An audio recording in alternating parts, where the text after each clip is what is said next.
Olá, povo de Deus, a paz do Senhor a todos. Bem-vindos ao meu canal Multiplicação de Esperança. Vamos a uma mensagem que eu vou mais uma vez explanar aqui para o nosso crescimento espiritual. Amém? Uma mensagem sobre Mardoqueu e Esther. Primeiro versículo, Esther 2:5. Havia um homem judeu na fortaleza de Suzã, cujo nome era Mardoqueu, filho de Jair, filho de Simei, filho de Quis, homem de Benjamim. Então preste atenção. A tribo de Benjamim era uma das menores tribos de Israel, se não a menor tribo de Israel. Porém, foi desta tribo tão pequena e tão insignificante que Deus levantou Mardoqueu, homem destemido, homem forjado no espírito, homem que não se rendia ao sistema da época, homem que não se dobrava ao sistema da época. A tribo que habitava Mardoqueu era pequena, mas o que habitava dentro de Mardoqueu era grande. E o que nós aprendemos aqui já de início? O lugar que você nasce não determina quem você vai se tornar na vida. Se nós formos em Zacarias 4:10 está relatado: quem, pois, despreza, pois, o dia de coisas pequenas? Nós precisamos refletir um pouco melhor sobre as palavras de Zacarias. Zacarias, em outras palavras, estava tentando nos transmitir por que as pessoas na terra costumam dar tão pouco valor no início de projetos divinos que Deus tem para realizar na vida das pessoas. Por que as pessoas não conseguem assimilar a grandeza de um projeto divino na vida de uma pessoa só porque o início é pequeno? Você se lembra do profeta Elias?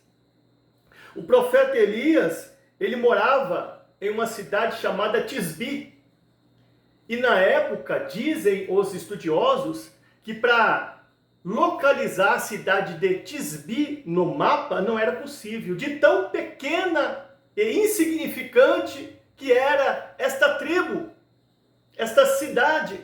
Porém, foi desta cidade pequena que Deus levantou o profeta Elias, que foi um grande profeta e que hoje é muito citado por todos nós pregadores cristãos que levamos a mensagem do Evangelho. Você se lembra de Natanael? Preconceituoso, desprezou a Cristo quando lhe anunciaram o Salvador. Ele disse: poderia vir alguma coisa boa de Nazaré, mas foi de Nazaré, uma cidade pequena, que surgiu o Cristo, o libertador. Então não importa a cidade que você mora, se ela é pequena, não importa se te consideram pequeno, se te consideram pequena.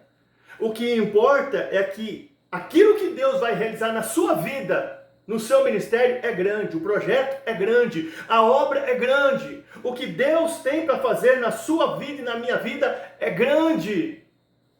Lembra de Miqueias 5:2? E tu, Belém de Judá, posto que pequena dentre as milhares cidades de Judá, mas de ti sairá o teu Redentor, Cristo. Miqueias está profetizando sobre o Messias. O Messias viria de uma cidade pequena. Então, nós precisamos ficar em espírito, aguardar o sinal de Deus, aguardar o tempo de Deus, mesmo nos sentindo pequenos, insignificantes, porque Deus há de realizar uma obra grande em nossas vidas. Esther 2:7. Este criara Hadassa, que é Esther, porque não tinha pai e nem mãe. Este quem? Mardoqueu. O que significa Hadassa? Significa murta. É um arbusto que cresce no deserto, que quando esmagado exala um cheiro agradável. É como a rosa.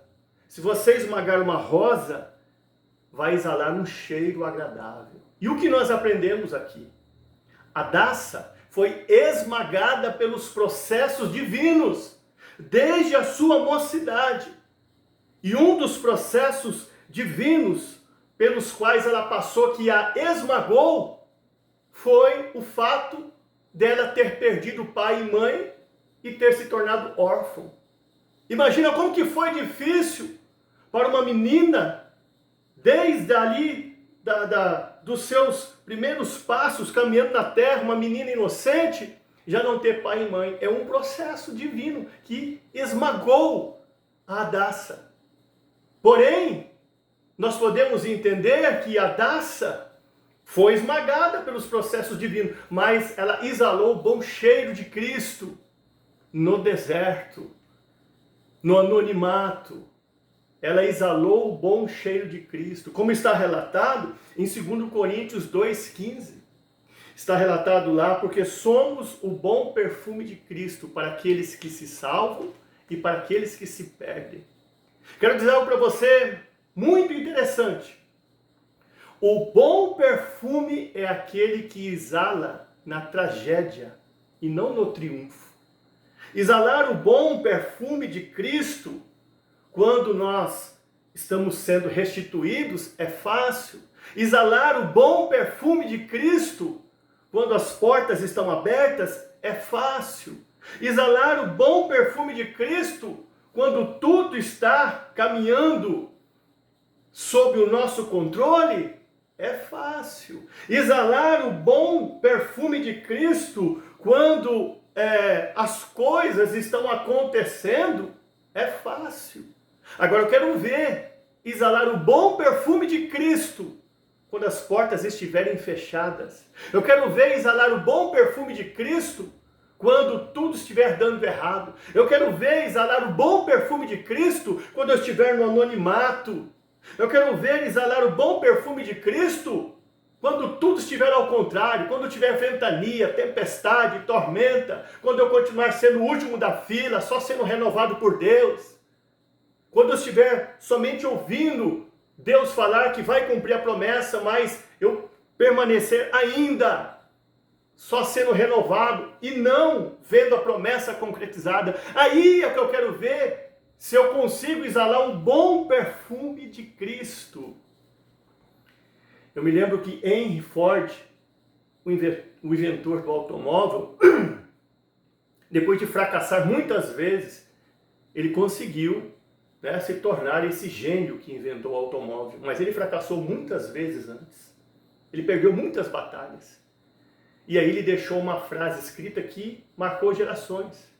Ele disse assim: o fracasso é a oportunidade que nós temos de recomeçar com mais inteligência. Então, eu não sei o momento que você está passando, a crise. Eu não sei qual é o processo que você está passando e qual área que é. Mas exale o bom perfume de Cristo. Continue exalando o bom perfume de Cristo na tragédia, no dia mau. Nessa tempestade aí, no teu conflito, na sua dor, na sua chaga. Mesmo estando doendo a sua ferida, continue exalando o bom perfume de Cristo. Esther 2:10. Porém, Esther não declarou ao seu povo e à sua parentela que era a Daça, porque Mardoqueu tinha lhe ordenado que ela não falasse. O que eu aprendo aqui? Boca fechada não entra mosca. Provérbios 21:23 está relatado que aquele que guarda a boca e a língua guarda das angústias a sua alma. Isaías 39 narra-se um texto que eu sempre menciono aqui nas lives. O rei Ezequias, só porque recebe presentes do rei de Babilônia, fica alegre, chama o rei de Babilônia para entrar no seu reino, abre as portas do seu palácio, abre as portas da sua casa e mostra tudo que tem. Passado algum tempo, o rei de Babilônia volta e saqueia o palácio e a casa de Ezequias. Nós precisamos meditar mais no nosso procedimento. em nossas atitudes. As pessoas não conseguem estragar aquilo que elas não sabem. O rei de Babilônia só conseguiu saquear Ezequias porque ficou sabendo de tudo o que havia dentro do seu palácio e dentro da sua casa.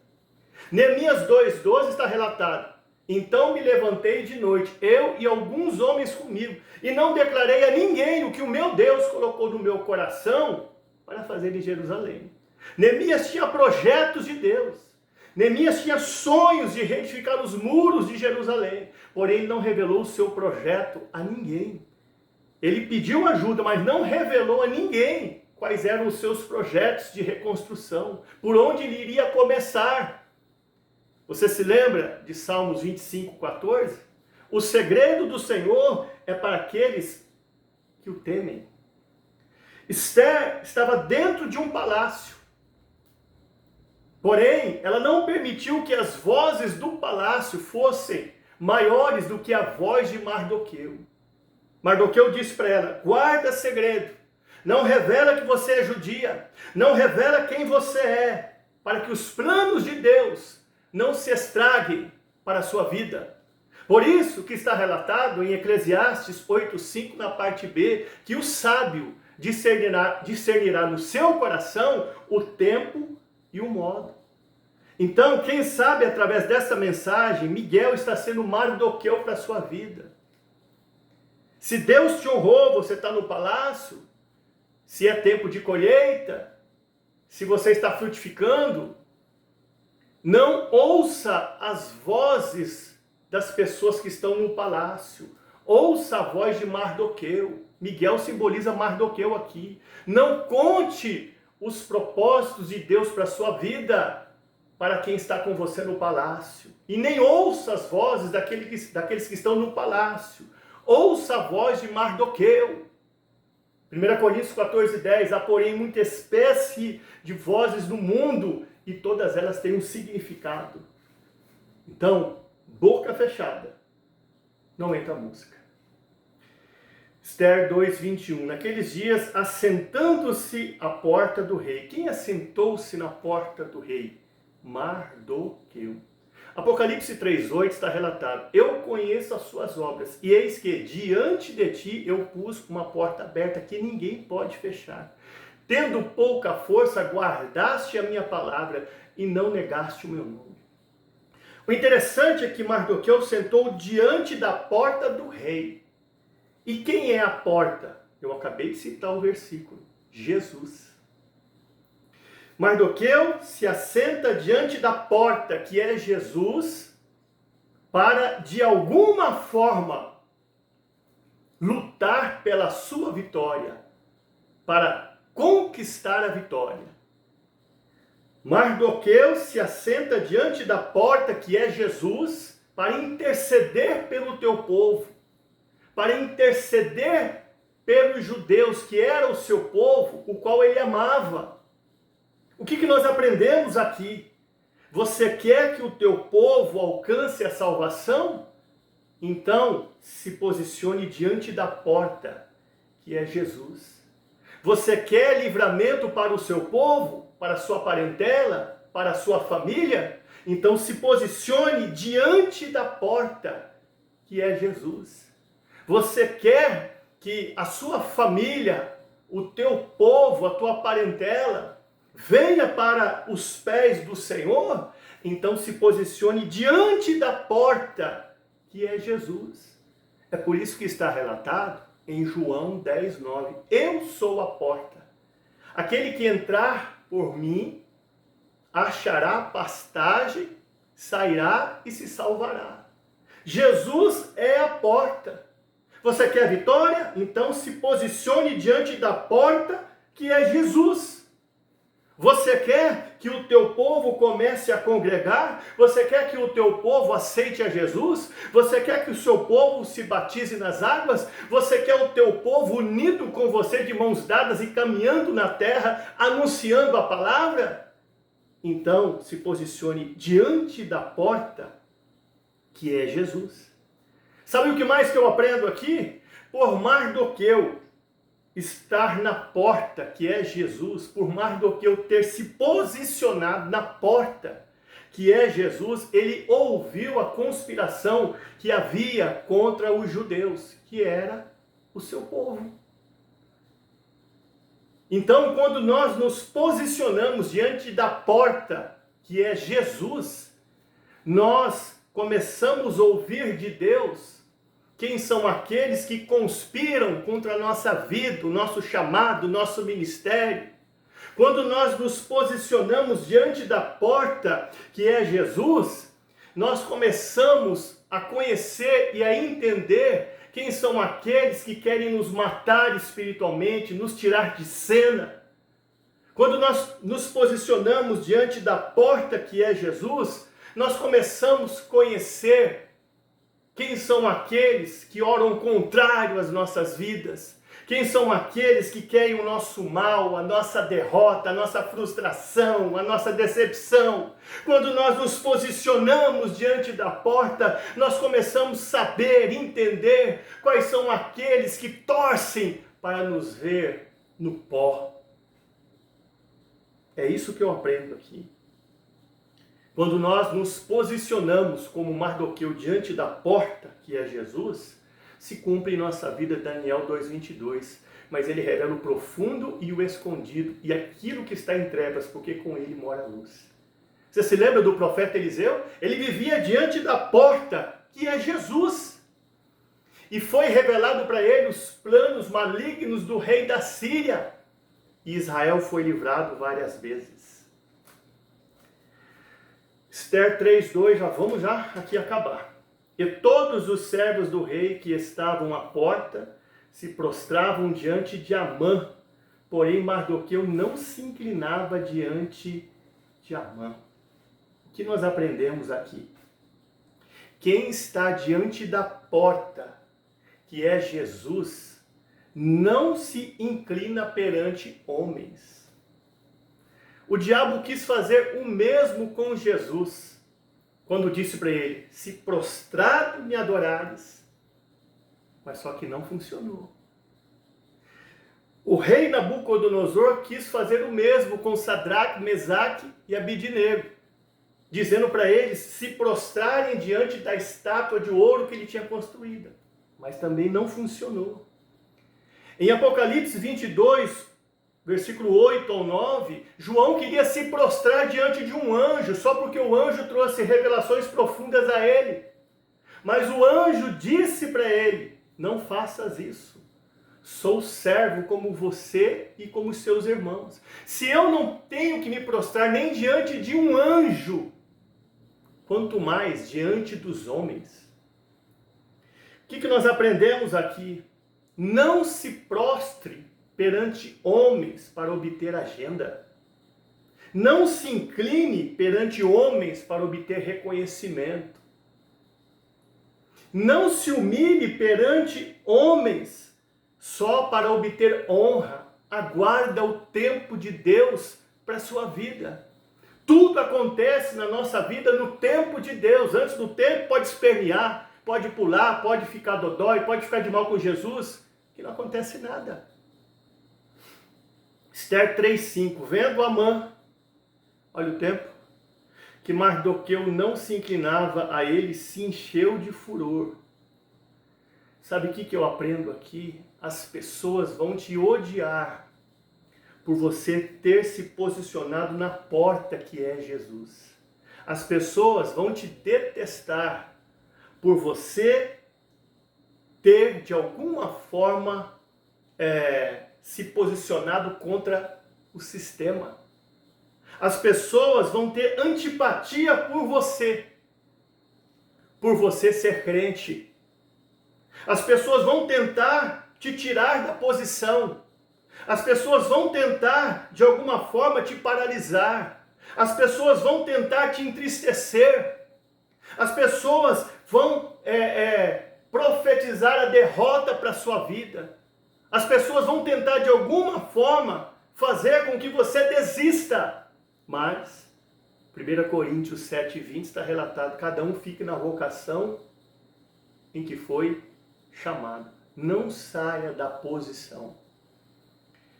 Isso aqui se cumpriu na vida de Estevão no Novo Testamento. Atos 7. Estevão não se dobrava ao sistema também. As pessoas odiavam Estevão porque ele era crente, odiavam ele porque ele tinha muita sabedoria divina, odiavam a ele porque ele tinha muita inteligência espiritual, ao ponto de o apedrejarem até a morte. As pessoas daquela época, os religiosos, queriam fazer com que Estevão saísse diante da porta que é Jesus. Queriam tirar ele da posição, mas não conseguiram. Esther 3:6. Porém, em seus olhos teve em pouco pôr as suas mãos em Mardoqueu. Aqui nós vemos que Amã, ele com os olhos, ele imaginou dando uma punhalada nas costas de Mardoqueu e o exterminando. Amã, com os seus olhos, imaginou estrucidando Mardoqueu. Amã, com os seus olhos, imaginou enforcando Mardoqueu, de tanto ódio, de tanta raiva, de tanta inveja que ele tinha de Mardoqueu. Você já viu aquela frase que diz assim, ele te come com os olhos? Isso se cumpriu na vida de Amã. Porque com os seus olhos ele queria eliminar Mardoqueu, tirar Mardoqueu de cena. Se cumpriu também na vida de Amã, Salmo 124:3. Se não for o Senhor estar ao nosso lado, nós teríamos sido engolidos vivos. Amã queria engolir vivo Mardoqueu. Faltou pouco para isso, o texto relata, mas não deu para se cumprir isso. Sabe por quê? Se cumpriu na vida de Mardoqueu, 1 João 5,18, que está relatado que nascido de Deus o maligno não toca. Tem um outro ditado popular que diz, quando você pensar em me jantar, eu já te almocei. Quando o inimigo pensa em jantar os escolhidos de Deus e as escolhidas de Deus, Deus já almoçou o inimigo de nossas almas.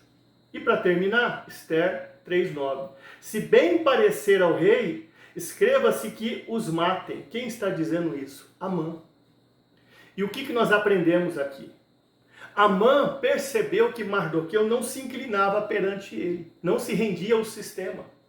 Não se dobrava a ele, não tinha reverência com ele, não o reconhecia. Não conseguiu fazer com que Mardoqueu obedecesse ele. Mardoqueu ficou inflexível. Então Amã percebeu que não tinha jeito. Mardoqueu não iria o reverenciar. Então o que ele fez? Se ele não consegue tocar a Mardoqueu, ele vai tentar tocar no povo de Deus, porque ele sabe que Mardoqueu ama o seu povo. E aqui nós aprendemos que quando o inimigo não consegue nos tocar, ele vai tentar tocar naquele que nós amamos. Quando o inimigo não consegue fazer com que nós venhamos sair da posição, sair de diante da porta que é Jesus, ele vai tentar fazer com que aqueles os quais nós amamos e que nós oramos por eles, para que eles venham estar na mesma posição que nós diante da porta, venham nunca entrar na posição e estar diante da porta que é Jesus. Você entendeu? Quando o inimigo percebe que ele não consegue tocar em você, ele tenta tocar nos seus entes queridos e fazer com que os seus entes queridos nunca venham estar como você, diante da porta, na posição, servindo a Deus. Porém, se cumpre em nossas vidas, 1 João 4:4. Filhinhos, sois de Deus e já os tendes vencido, porque maior é o que está com vós do que aquele que está no mundo. Maior é o que está com você. Não se renda ao sistema. Não se prostre a Amã, que simboliza o diabo. Não se incline a Amã. se prostre somente diante de Deus, se humilhe para Jesus. O lugar mais alto para estar na terra é aos pés de Jesus. Que essa mensagem fique em nossos corações.